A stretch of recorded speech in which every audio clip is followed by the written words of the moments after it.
আমরা সপ্তম শ্রেণীর দ্বিতীয় পর্যায়ক্রমিক মূল্যায়নের বাংলা 4 নম্বর স্কুলের প্রশ্ন উত্তরগুলো আলোচনা করব। 1-1 চড়ুই বেতি শব্দের অর্থ এগিয়ে চলা। 1-2 মেঘচোর গল্পে অসীমার বয়স 27 বছর। 2-1 বলেছে নোট বই কবিতায় রামাকে ছুটে গিয়ে কি আনতে বলা হয়েছে লণ্ঠন। 2-2 মূঢ় ওরা ব্যর্থ মনস্কাম, এখানে ওরা কারা? সাম্রাজ্যবাদী মানুষ। 3-1 বলেছে সংস্কৃত থেকে যে সকল শব্দ সরাসরি বাংলা ভাষায় এসেছে তাকে বলা হয় তৎসম শব্দ। 3-2 যখন প্রশ্নের উত্তর হ্যাঁ অথবা না দিয়ে হয় তখন প্রশ্ন করতে ব্যবহার করা হয় এই কয় দীর্ঘে কি। 3-3 অর্থগতভাবে শব্দকে ভাগ করা যায় 3 ভাগে। 3-4 ছমছম, এটা কি ধরনের শব্দ? ধর্নাত্মক শব্দ। 4-1 বলেছে গাইবার সময় নজরুলের মুখে কি থাকতো? পান। 4-2 সিলিয়া কাকে বলে?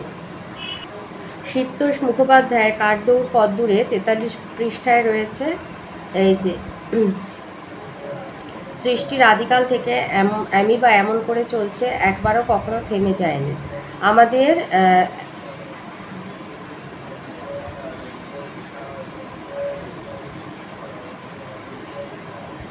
আচ্ছা অ্যামিবা না, এটা বলবে। আবার এক রকমের এককোষী জীব প্যারামোসিয়াম, তার সেলের চারিদিকে ছোট ছোট চুলের মতো বহিরাংশ আছে, তাদের সিলিয়া বলা হয়। তাহলে এককোষী জীব প্যারামোসিয়ামের সেলের চারিদিকে ছোট ছোট চুলের মতো যে বহিরাংশ আছে তাদের সিলিয়া বলা হয়। আর এইসব সিলিয়া যথেচ্ছ ব্যবহারের ফলে প্যারামোসিয়াম জলের মধ্যে হাজার দাঁড়ে নৌকা চালানোর মতো আগতে বা পিছুতে পারে। 4-3 রবীন্দ্রনাথ গিরিটিতে যে 22-23টি গান রচনা করেছিলেন তা বর্তমানে কী নামে পরিচিত? স্বদেশী গান। এটা দন্তে শয় বয়, স্বদেশী গান নামে পরিচিত। 5-1 এখানে বৃষ্টিমুখর লাজুক গায়ে কি থেমে গেছে? ব্যস্ত ঘড়ির কাঁটা। 5-2 নোট বই কবিতায় কাতুকুতু দিলে কে ছটফট করে? গরু। 5-3 ওরা ভেবেছিল মনোহর হর্মরূপে চিরদিন তরে রেখে যাবে।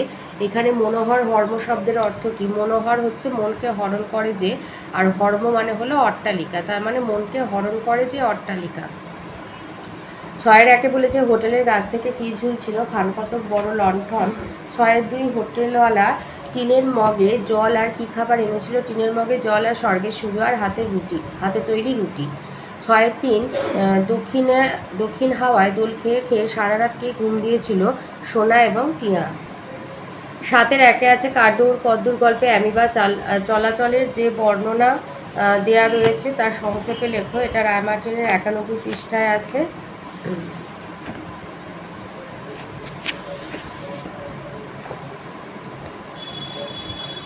এই যে এককোষী জীব হলো অ্যামিবা। অ্যামিবা নিজের সেল থেকে খানিক অংশ ক্ষণিকের পা হিসাবে এগিয়ে দেয়, এরপর সে সেলের মধ্যে থাকা প্রোটোপ্লাজমকে সেই দিকে গড়িয়ে দেয়।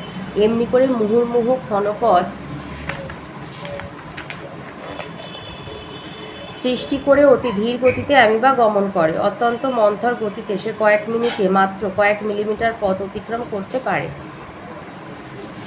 7-2 বলেছে এ ছবি আমি পরেও দেখেছি, তবে জীবনের প্রথম দেখা যে কোনো ভালো জিনিসই মনের মধ্যে গেঁথে যায়। এখানে যে ছবির কথা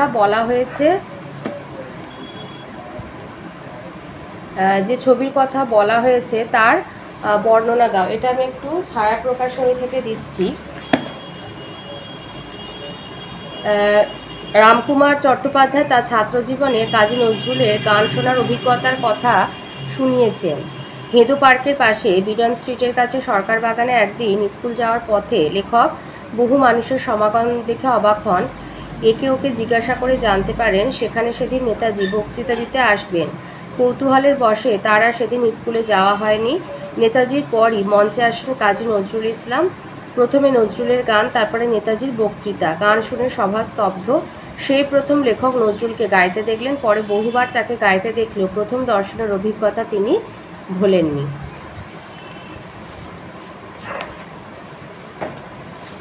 8-1 আছে বলবে কি তোমরাও নোট বই পড়নি? নোট বই পড়লে কী কী জানা যায়? এটা রায়মার্টিনের 95 পৃষ্ঠায় রয়েছে।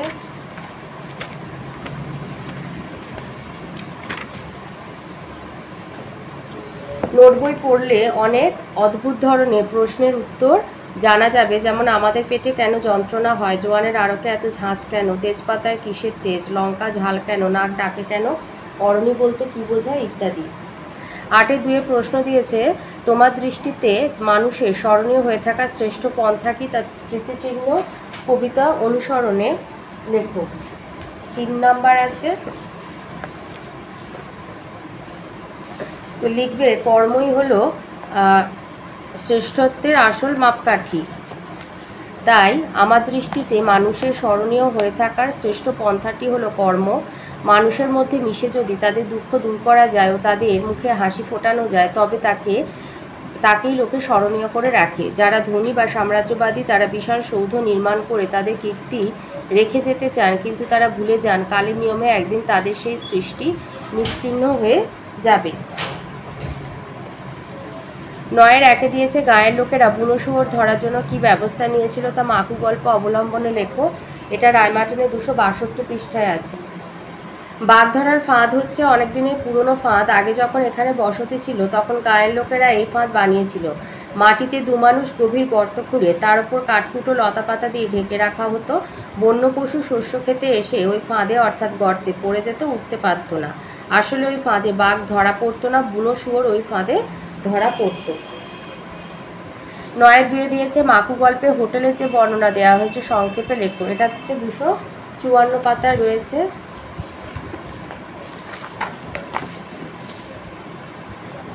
এই যে হোটেল বলে হোটেল সে এক এলাহি ব্যাপার, মাকুর কাহিনী অবলম্বনে সেই এলাহি ব্যাপারের বর্ণনা দাও।